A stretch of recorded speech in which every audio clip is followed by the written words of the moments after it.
Donc du coup, pour commencer mon travail à deux, vraiment j'ai essayé d'expliquer un petit peu leur place. Donc j'ai fait le choix de mettre, quand je suis à gauche, ma jument à l'extérieur et ma ponette à l'extérieur, parce que pour un souci de taille, vous en doutez que si la ponette est à l'extérieur, je ne la vois pas.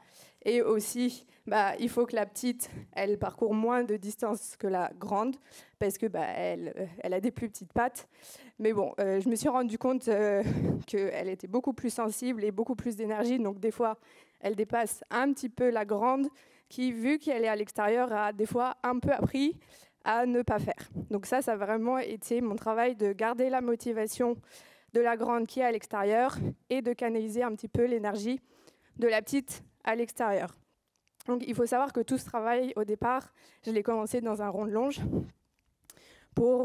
comme un travail en liberté avec un seul cheval. Comme ça, je retrouvais vraiment cette idée du rond, de revenir à l'intérieur du rond, me rendre confortable et que je sois vraiment leur zone de confort tout le temps. Donc au départ, en fait, je fais du travail très simple. C'est très subtil, en fait, le travail à deux. Vraiment, est-ce que je suis capable de marcher, s'arrêter, reculer, sauf que j'ai 2 chevaux en même temps. Donc, ce qui est vraiment difficile, c'est que des fois, j'ai besoin de corriger un seul des 2 chevaux et de réussir à expliquer, OK, si celle qui est à l'extérieur est un petit peu derrière, de réussir à augmenter avec mon stick pour qu'elle accélère ses pieds. Là, l'avantage que j'ai, c'est que la petite est très petite en taille, donc ce que je peux faire, c'est de lever mon stick un petit peu au-dessus d'elle, et la grande, elle sait que c'est pour elle. On voit que la petite a un petit peu accéléré aussi, donc ce que j'ai fait beaucoup, c'est de lever mon stick et aller caresser juste le dos pour dire, OK, le stick, il peut se lever, mais si je mets aucune intention corporelle, ça ne veut pas dire accélérer. Et ensuite, ce travail, je peux le faire aussi de l'autre côté. Donc ce qui est un peu compliqué, c'est aussi les changements de place, parce que vu qu'elles ont une différence de taille, je peux pas mettre un cheval, enfin je peux jamais mettre la petite à l'extérieur. Donc c'est toujours la grande qui doit aller de l'autre côté. Donc ça a été un code. OK, tu changes de côté et derrière, tu t'arrêtes. Et ensuite, on peut faire la même chose à droite, dans l'œil droit. Du coup, pareil, dans l'œil droit, comme la plupart des chevaux que vous travaillez, ça a été un petit peu plus compliqué, parce que généralement, les chevaux sont moins travaillés dans l'œil droit, donc ils sont moins confortables. Donc ce travail à droite, je l'ai beaucoup plus décomposé. Et pareil, est-ce que j'ai un bon mené? Est-ce que je suis capable de marcher, s'arrêter, reculer? OK, elle ne recule pas, je suis capable d'augmenter. Et repartir. OK. Et ensuite, tout ce qui est le travail un petit peu au trot, pareil.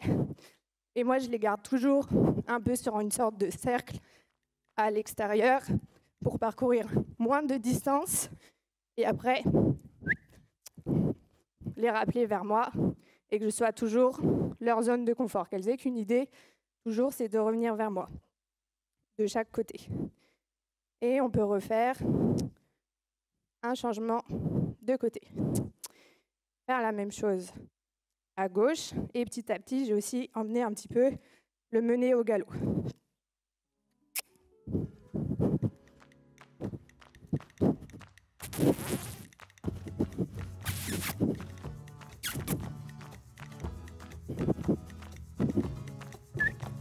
Et toujours, OK, rappel vers moi.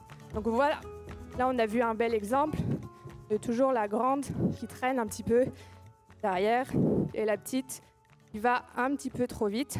Donc ça c'est vraiment le problème que je rencontre actuellement et que j'essaye de régler. Donc qu'est-ce que m'apporte le travail à deux? Ça me permet énormément aussi d'améliorer mon travail individuel. Je me dis, OK, sur ma séance de liberté à deux, qu'est-ce que j'ai eu comme problématique et qu'est-ce que je dois retravailler individuellement avec chaque cheval pour, quand je les travaille ensemble, j'ai plus cette problématique.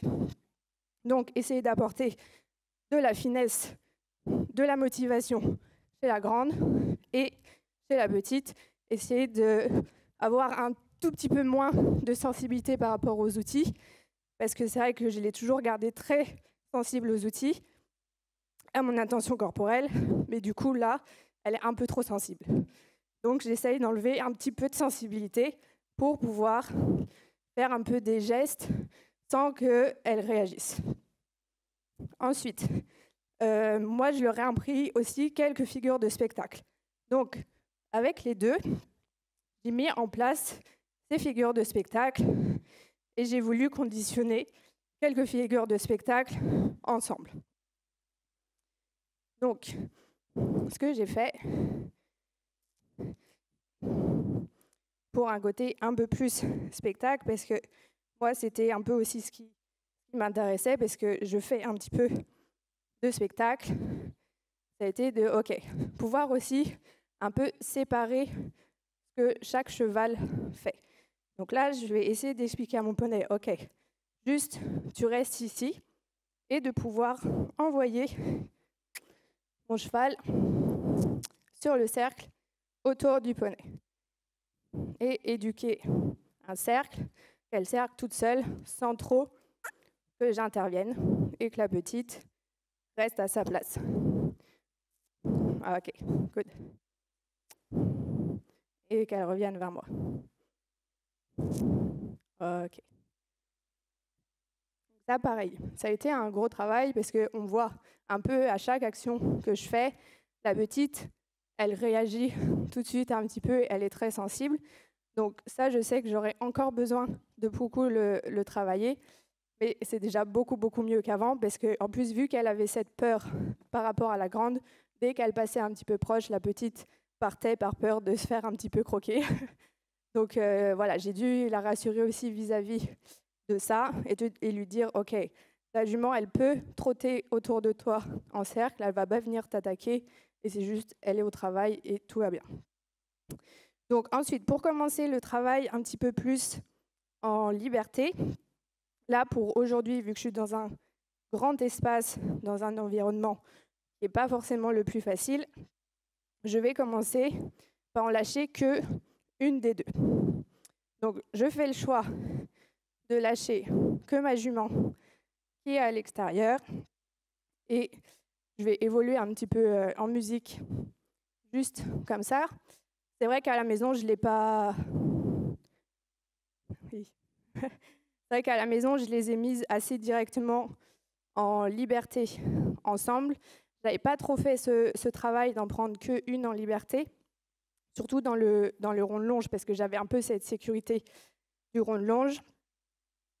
Mais au fur et à mesure du travail, en fait, je me suis rendu compte que ça me permettait de gagner en précision.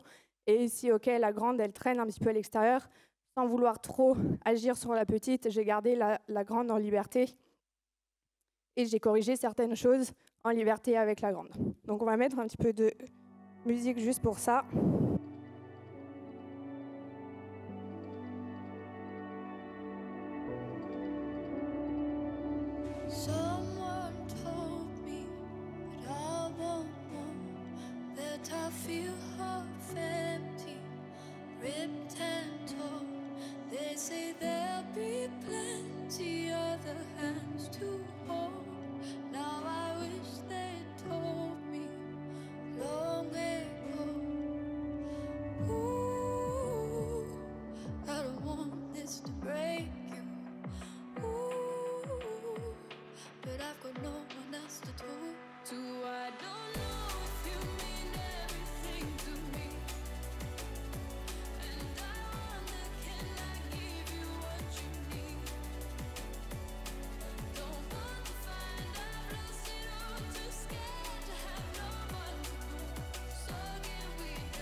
Si vous trouvez ça très inspirant, n'hésite pas, viens pour le prochain séminaire ici chez moi près de Bordeaux.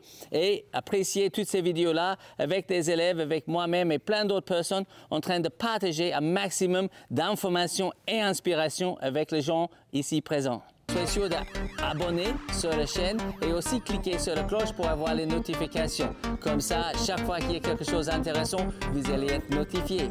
Très bonne continuation et à bientôt.